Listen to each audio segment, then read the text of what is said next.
Abannayuganda mwena abali wano, kino ekintu ekirimu mu nsi yaffe eky'abantu okweyambula ne bakola ebintu ebitali bituufu nga beeyambudde, kintu kifu nnyo.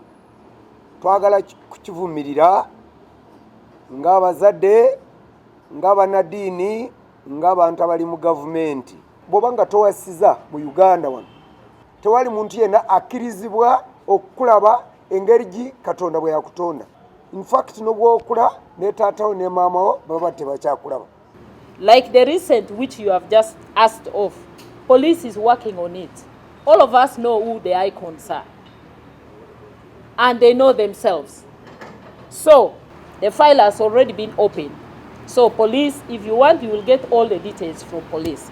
Because we don't work as individual ministry. We work as stakeholders together. Download the app on App Store or Google Play Store now. Vision Digital Experience, the future of media.